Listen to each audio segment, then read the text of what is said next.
Pernahkah Anda datang ke suatu tempat untuk pertama kalinya dan merasa familiar dengan tempat tersebut? Dalam bahasa Prancis, berulangnya sebuah kejadian seperti itu disebut sebagai déjà vu. Tapi, mengapa déjà vu bisa terjadi? Apakah kehidupan kita ini seperti halnya sinetron yang ceritanya suka diulang-ulang lagi? Tapi yang jelas banyak dari kita mengalami hal ini, dan salah satunya seperti yang ditanyakan oleh Rian David ini. Jadi, langsung saja, mengapa déjà vu bisa terjadi? Hingga saat ini, terdapat 40 teori yang coba menjelaskan mengapa déjà vu bisa terjadi. Salah satu teori menjelaskan bahwa déjà vu ternyata berkaitan dengan epilepsi. Menurut teori ini, déjà vu terjadi karena kejang yang terjadi pada bagian lobus temporal otak manusia. Seperti yang terjadi ketika orang sedang mengalami epilepsi, yang mengakibatkan hilangnya konsentrasi secara penuh dan akhirnya membuat orang mengalami déjà vu. Kemudian, teori lain yang menjelaskan déjà vu adalah teori familiarity based recognition. Intinya, teori ini menjelaskan bahwa déjà vu terjadi karena kita tidak mengenali objek yang kita temui secara penuh. Contohnya, suatu hari kita ada di suatu tempat dan melihat seseorang menggunakan baju yang menarik perhatian kita. Kemudian besoknya kita pergi ke tempat lain dan ternyata kita melihat seseorang mengenakan baju yang sama. Kemudian tiba-tiba muncul rasa familiar kita dengan tempat tersebut. Kita merasakan seperti sudah pernah pergi ke tempat tersebut padahal kita baru pertama kali ke sana. Menurut penelitian, ternyata déjà vu sering dialami oleh orang-orang yang sering jalan-jalan, sering nonton film, dan sering bermimpi. Itu terjadi karena mereka banyak mengingat objek-objek dalam pengalaman mereka, sehingga umumnya ketika mereka menemui situasi baru, objek-objek tersebut membuat mereka akhirnya mengalami déjà vu. Jadi, apakah video ini membuat Anda déjà vu juga? Bahwa Anda merasa pernah menonton video ini sebelumnya? Daripada déjà vu sendirian, lebih baik ceritakan pengalaman déjà vu Anda di bawah. Dan seperti biasa, terima kasih. Menarik ya kalau kita ngelihat bagaimana seseorang bisa mengalami déjà vu. Namun, dari video tersebut, kita juga bisa lihat bahwa apa yang disampaikan merupakan bagian dari sebuah eksplanasi atau penjelasan yang terjadi karena proses kausalitas atau sebab akibat.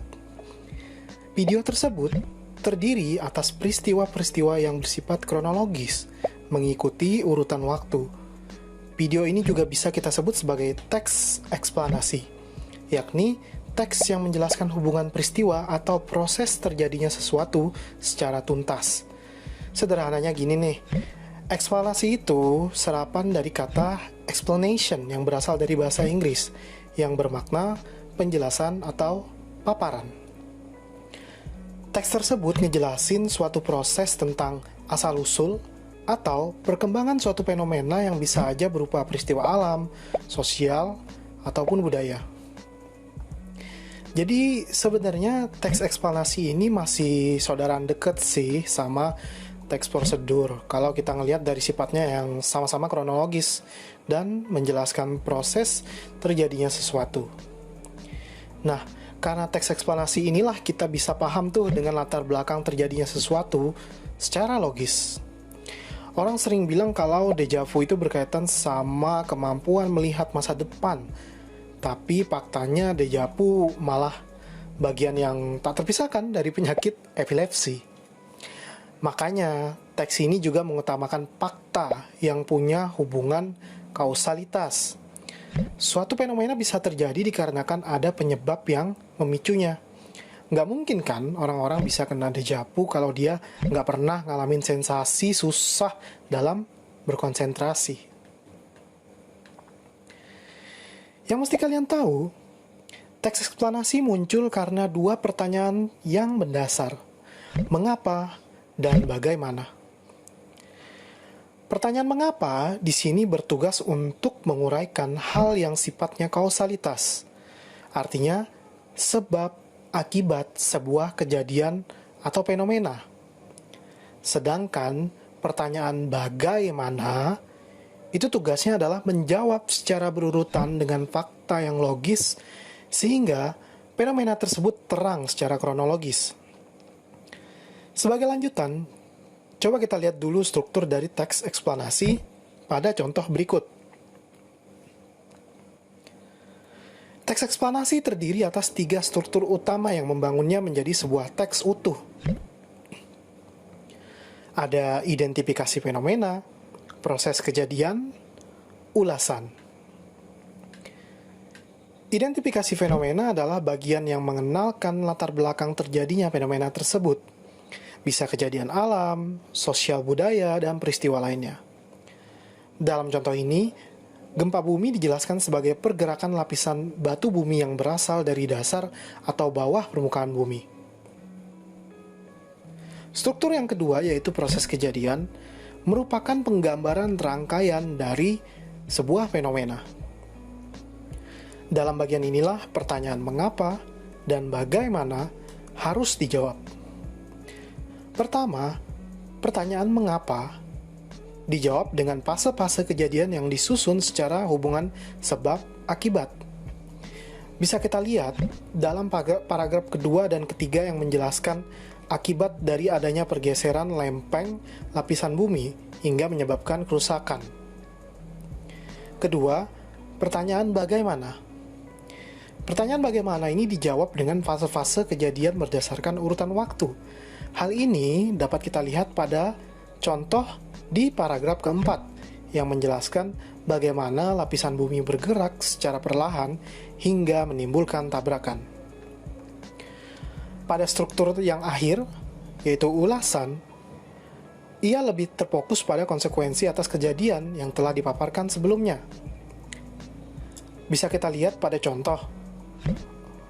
Ulasan berakhir dengan komentar bahwasanya gempa bisa terjadi di mana dan kapan saja.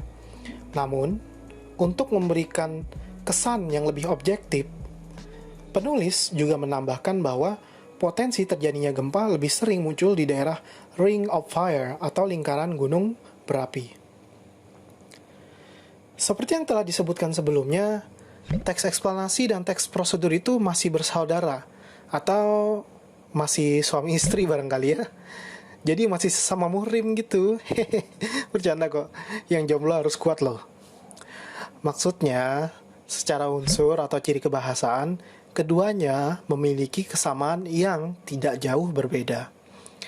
Sebagai sebuah teks yang membahas tentang proses secara kausalitas maupun kronologis, teks eksplanasi sering banget pakai konjungsi atau kata hubung yang bermakna proses. Misal, bisa kita lihat dalam konjungsi yang bernada kausalitas.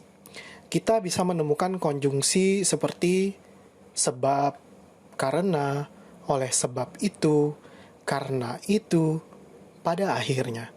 Sedangkan dalam konjungsi yang bernada kronologis, kata-kata yang bisa kita temukan adalah kemudian, lalu, setelah itu, pada akhirnya. Karena teks eksplanasi itu fokus membahas sebuah fenomena, maka yang dijelaskan bukanlah persona, sehingga teks tersebut lebih sering menggunakan kata ganti non-persona, seperti ia, dia, mereka. Kemudian ada pilihan kata tertentu juga yang bermakna lugas dan baku di dalamnya. Bahkan, yang lebih sering kita temukan, teks eksplanasi cenderung menggunakan istilah ilmiah untuk menggambarkan suatu fenomena, baik itu alam, sosial, maupun budaya. Ciri terakhir dari teks eksplanasi adalah kata kerja pasif. Ya, kalian bisa menemukan sendiri dalam teks sebelumnya yang berturut-turut mengulang kata terjadi. Sekarang, bisakah kalian menemukan ciri kebahasan lainnya dalam teks gempa bumi tadi? Berikan jawaban kalian di komentar ya.